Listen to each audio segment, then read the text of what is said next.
James Barr. Troublemaker too. Can I help you?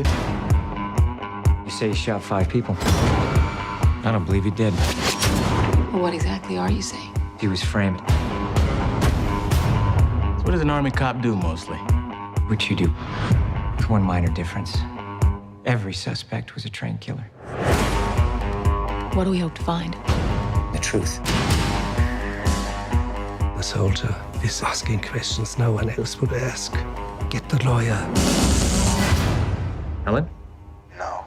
Helen, are you hurt? Do I have to tell you how this works? Do you think I'm a hero? I am not a hero. The lawyer's all yours. On second thought, I'd like to kill you. They want me to run. He only cares about what's right. Halo guys, gimana kabar kalian semua? Semoga kabar kalian sehat selalu dan semakin dilancarkan rezekinya dan terus menonton review film di sini.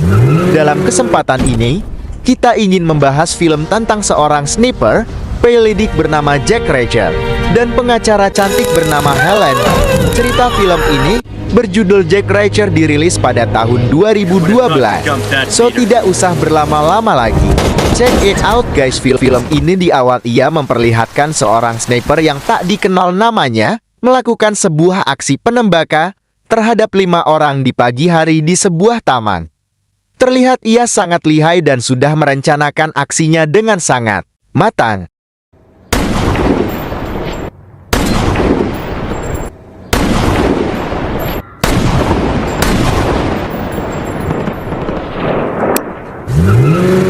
Polisi akhirnya segera datang ke TKP dan menemukan beberapa bukti dari gedung lokasi menembak. Di antara bukti paling kuat ditemukan sebuah koin untuk pembayaran parkir kendaraan yang digunakan pelaku. Dari koin tersebut ditemukan sidik jari yang setelah diselidiki milik seorang bernama James Barr. Sayangnya kita tahu saat di awal film James Barr bukanlah pelaku yang kita lihat, melainkan orang lain. Tapi sidik jari, mobil yang digunakan pelaku, maupun peluru buatan senapan semua mengarah kepada dirinya, yang juga kebetulan seorang penembak gitu saat duli militer. Polisi pun menangkapnya untuk diinterogasi. Di ruang interogasi detektif bernama Emerson dan seorang jaksa wilayah bernama Rodie melakukan negosiasi terhadap James yang atas dugaan kejahatannya, ia terancam dipidana hukuman mati. James diberi pilihan. Jika dirinya mau langsung mengakui kejahatannya, ia hanya akan menghabiskan masa hidupnya di penjara dan tak perlu dihukum mati. Namun bukannya mengaku, James malah meminta seorang bernama Jack Reacher untuk didatangkan. Emerson dan Rodin akhirnya mulai mencari tahu siapa si Jack Reacher ini. Saat coba ditelusuri, sang polisi kewalahan mencari jejaknya. Ia bagikan hantu. Keberadaannya sudah lama tak terekam. Yang mereka dapatkan hanya masa lalu si Jack. Ia adalah mantan anggota militer yang pernah bertugas di beberapa daerah konflik di Timur Tengah. Selama bertugas, Jack mendapatkan berbagai macam penghargaan atas prestasinya. Ia bukan anggota biasa, karena dikenal sebagai penyelidik yang cerdas selama bergabung di polisi militer. Jabatannya terakhir adalah kapten, dan sejak 2 tahun lalu, Jack Reacher pensiun dari dunia militer. Sejak saat itu pula, ia tak dapat dilacak. Yang Emerson tahu, tiap bulan, uang pensiun Jack masih aktif ia terima. Terakhir, karena tak dapat lagi dilacak, si detektif hanya bilang, orang seperti Jack Reacher tak dapat ditemukan, kecuali ia menampakkan dirinya sendiri. Tak lama percakapan berlangsung, asisten Rodin mengatakan, ada seorang tamu bernama Jack Reacher ingin menemuinya. Film memperlihatkan kondisi James yang sudah babak belur. Diduga disengaja dilakukan oleh polisi dengan menyuruh tahanan lain memukulinya. Ia dalam kondisi koma. Rodin pun mempertanyakan Jack terkait hubungannya dengan James. Ia cuma mengatakan tak ada koneksi apapun, bukan sahabat maupun kawan, dan dirinya langsung akan kembali menghilang karena tahu kondisi James tak bisa diapa-apakan lagi. Saat akan pergi, pengacara James bernama Helen muncul. Bukan sembarang pengacara, Helen ini sebenarnya putri dari Rodin Sejaksel. Lucu, karena karir bapak anak ini berseberangan. You went to the DA? So, deposition. You don't want to depose me. Oh, well, you're my only defense witness. You are? It's not my friend. Why does everyone assume that? Why else would he have? I came here to bury him. Sambil menunggu bos antar kota data, Jack menceritakan bagaimana ia biasa saling kenal dengan James Barr. Jack memulai cerita dengan ada beberapa alasan orang masuk militer. Salah satunya hanya karena ingin membunuh secara legal. Dan James Barr adalah salah satunya. Sejak masuk militer, ia telah dilatih untuk menjadi seorang sniper handal. Setiap minggu, James berlatih menembakkan 200.000 peluru. Dan pada akhirnya, ia ditugaskan ke Irak. Namun selama 2 tahun misinya di sana, tak satu pun peluru ia tembakan ke musuh. Sampai akhirnya pasukannya ditarik, dan di hari terakhir ia menyelinap, membunuh 4 orang tanpa perintah. James yang hanya membuat buta untungnya menembak orang-orang yang diduga baru saja melakukan pemerkosaan terhadap 28 wanita, tak satu pun yang menyadari niat awal James, kecuali Jack Richard yang berhasil membuat James mengaku, dan sejak saat itu, Jack membuat perjanjian dengan James, jika ia mendengar namanya terlibat kasus pembunuhan lagi, Jack akan langsung datang dan membunuhnya dengan tangannya sendiri. Nah, karena sekarang James sudah akan dihukum mati, makanya Richard kembali akan menghilang. Namun Helen membujuknya untuk menjadi ketua tim investigasi dari pihak pengacara, karena ada beberapa kejanggalan dari kasus ini. Salah satunya, kenapa James sampai meminta Jack Richard didatangkan kecuali ada alasan khusus. Thanks for the coffee, counselor.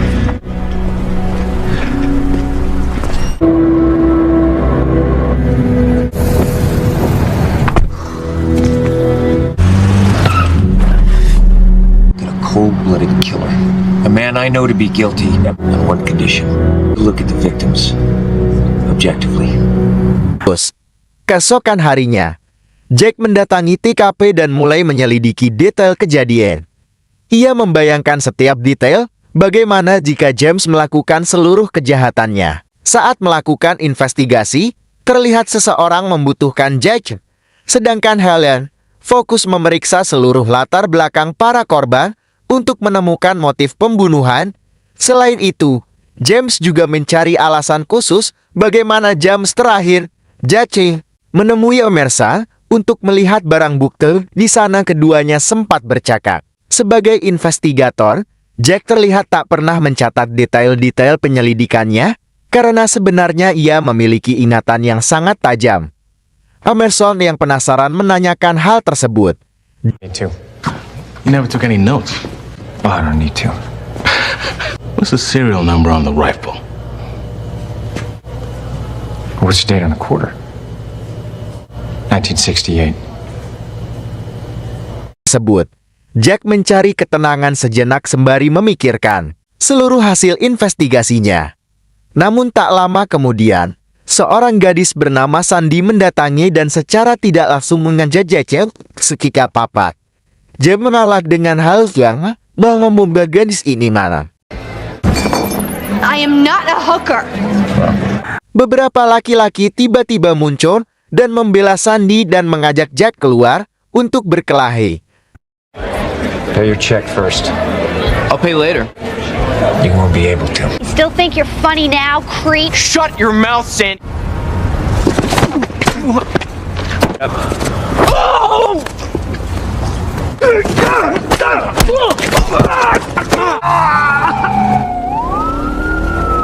Di tengah pertengkaran yang baru selesai, polisi muncul. Cukup aneh mengingat harusnya butuh beberapa lama baru mereka tiba. Jack pun ditahan dan dibawa ke kantor polisi.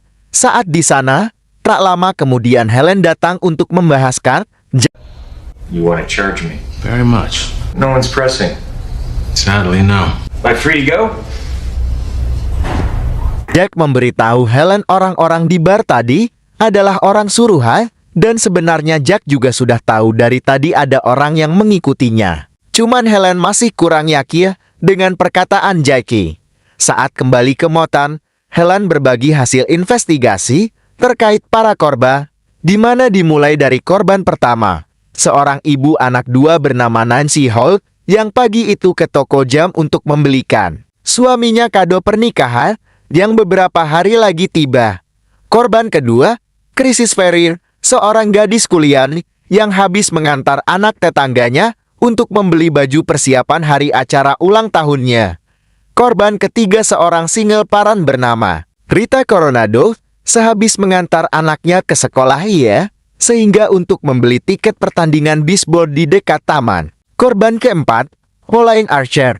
Pagi itu ia dalam perjalanan meminta pinjaman karena perusahaan konstruksi yang diwariskan oleh suaminya sedang mengalami gugatan yang cukup besar. Dan korban terakhir bernama Darren Sawyer, seorang pialang saham. Pagi itu Darren terlihat merenung di taman dengan sebagian bunga di sampingnya, mungkin meratapi pertengkaran dengan istrinya yang terjadi sebelum kerja. Setelah meneliti para korban, Helen malah makin yakin James Barr patut untuk disegera dihukum mati. Kelima korban hanyalah kesialan semata tanpa motif tertentu.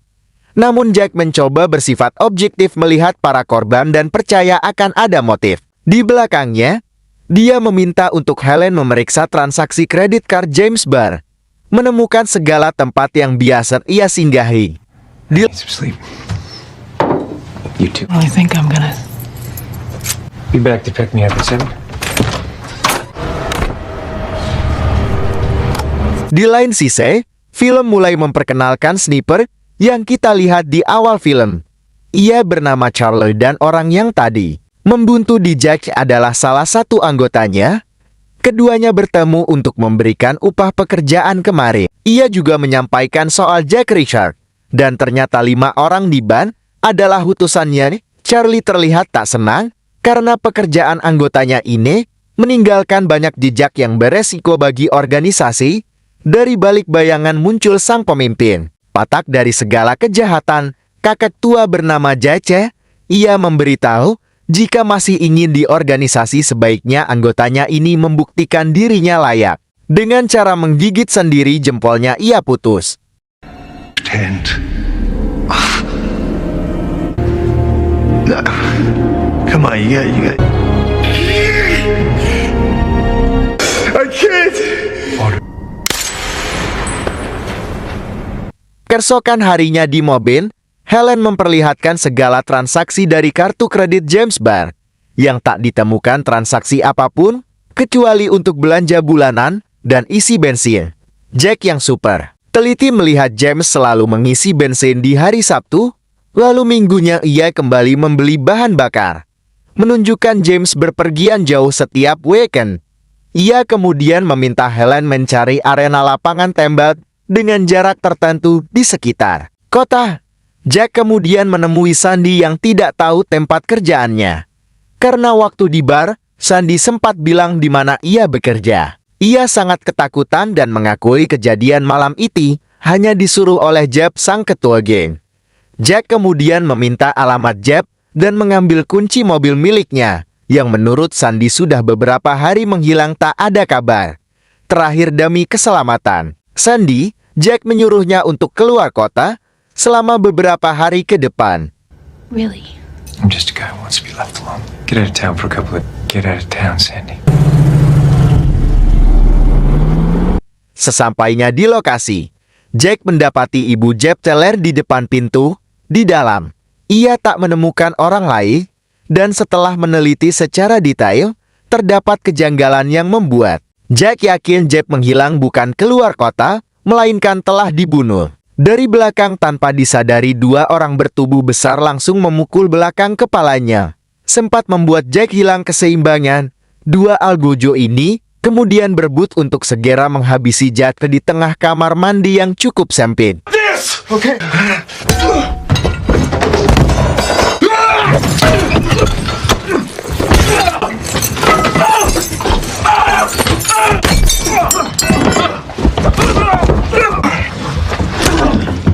When I move, you pull the...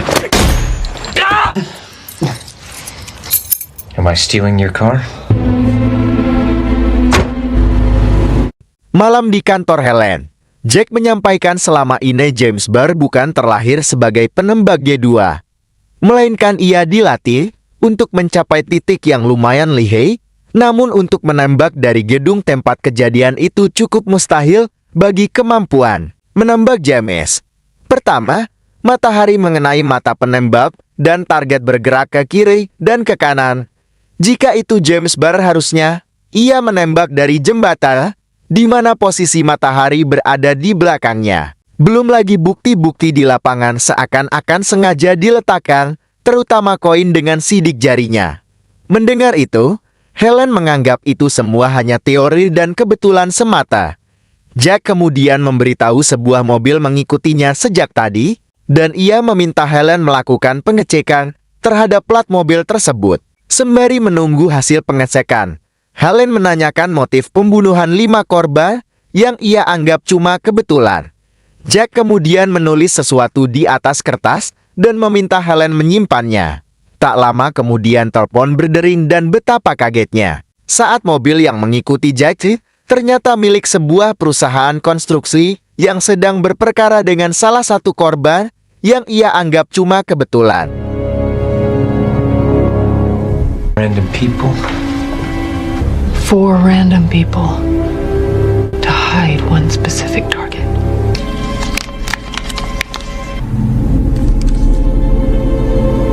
Line Archer's construction business. Wouldn't let it go. It's a convincing theory.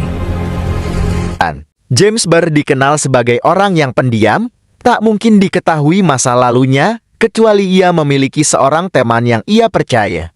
Maka dari itu Jack meminta Helen untuk melakukan investigasi lebih lanjut, namun ia menolak karena menganggap ini sudah di luar tugasnya sebagai pengacara. Namun saat Jack akan keluar dari gedung, Helen berubah pikiran dan membantu Jack dengan memberikan alamat lapangan tembak yang sesuai dengan kriteria yang Jack sebutkan. Di waktu yang bersamaan malam itu, Charlie mendatangi Sandy berpura-pura sebagai kenalan Jack. Dari belakang ia dipukul dan dibunuh. Mayatnya kemudian diletakkan di motel tempat Jack menginap. Tak butuh waktu lama untuk polisi menemukan jasadnya. Belum sampai ke motel, Jack sudah menyadari ada yang tidak beres. Emerson yang melihat dari jauh mengarahkan seluruh anggotanya untuk menangkap Jack Reacher yang diduga sebagai pembunuh. Kejar-kejaran terjadi dan Jack sendiri mencoba mengejar orang-orang yang dari tadi pagi mengikutinya karena ia tahu persis ini semua ulah mereka. Hanya saja polisi yang mengejarnya sudah terlalu banyak, sampai Jack harus fokus untuk melarikan diri, dan cara Jack melarikan diri di sini sumpah gokil banget.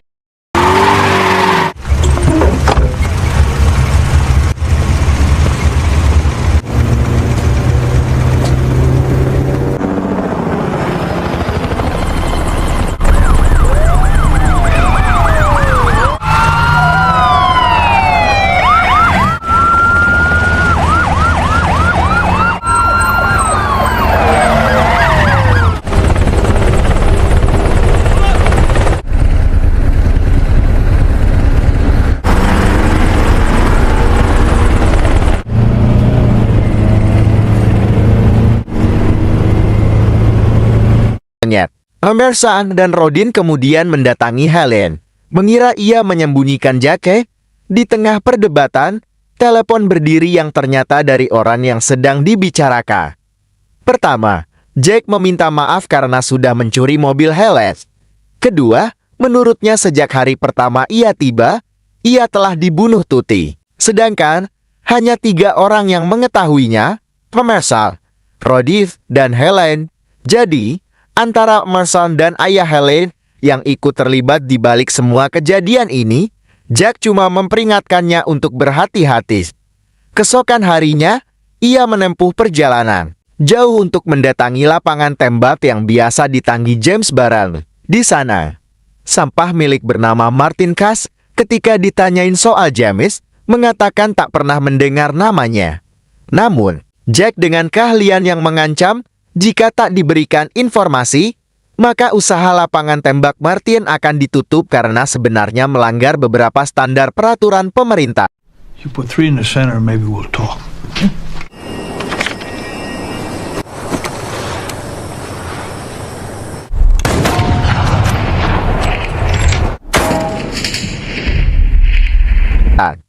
Kakek Martin terkesan dengan kemampuan Jack Richard yang ia ingat. Namanya merupakan seorang juara tembak wilayah sekitar 10 tahun lalu. Keduanya langsung mulai saling akrab.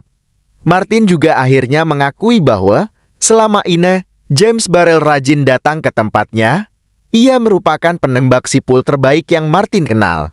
Namun, menurut Jack, bahkan saat di militer dahulu, James Barrel sebenarnya tak sejago itu. Ia yakin ada orang lain yang ikut ke lapangan tembak. Setelah dicek ke CCTV, ditemukan rekaman James Barrel bersama Charlie. Ia pun memberitahu Helen. Dari sana Jack memiliki sidik jari Charlie dan bukti CCTV, serta saksi untuk mengungkapkan kebenaran kasus Barrel. Cuman, telepon harus segera dimatikan, karena ia sedang bersama ayahnya Sanjaksa wilayah. Helen bercerita soal hasil investigasi Jack. Namun ayahnya tak sedikit pun percaya.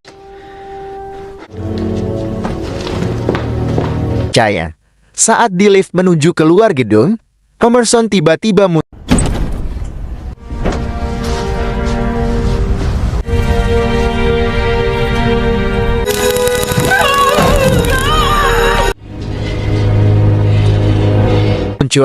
Jack yang berada di luar kota mencoba kembali menghubungi Helen untuk melanjutkan percakapan tadi. Namun, ia sadar yang menjawab telepon adalah Charlotte.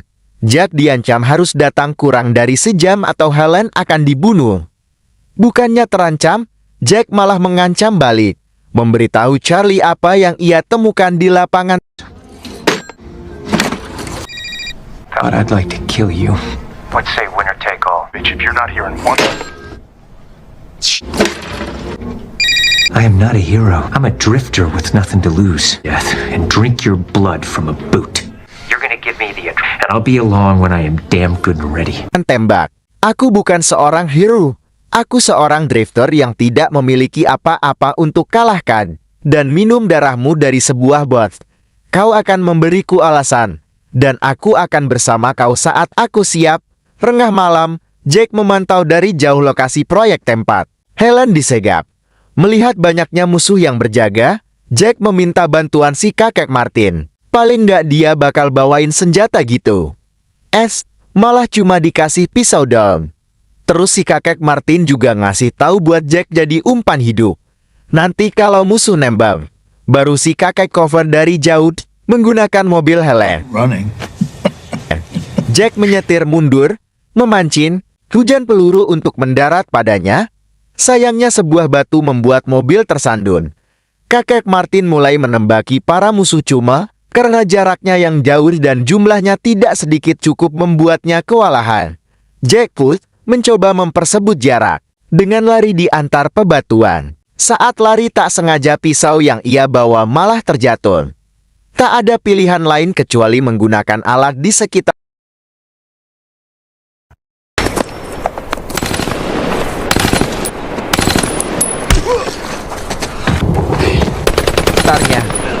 Jack yang berhasil mengambil senjata lawannya memukul mundur Charlie dan pasukannya. Berdasarkan peta kambam, lokasi kantor utama di mana Helen disegap masih agak jauh dan Jack pun mengambil kunci mobil proyek menuju lokasi. Musuh memantau dari jauh mobil yang melintas. Dari belakang muncul Jack yang ternyata sudah menduga para musuh ini akan tertipu dengan triknya.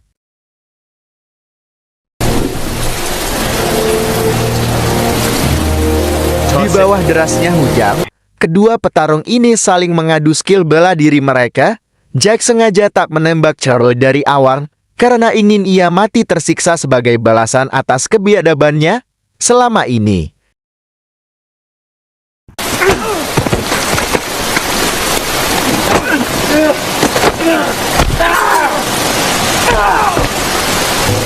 Kini tersisa Mason yang menjadikan Helen sebagai tameng. Dengan tenang, Jack berhasil memenangkan duel yang tersisa. Would have thought to dump that meter.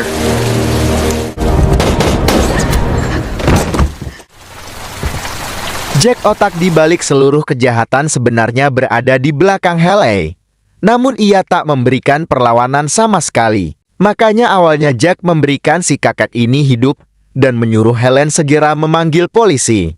Namun sambil menunggu, Jack menjelaskan bahwa ketika polisi datang nanti, yang akan dipenjara adalah Jacker karena dianggap sebagai pembunuh dan dirinya hanyalah kakak tua yang berada di waktu dan tempat yang salah.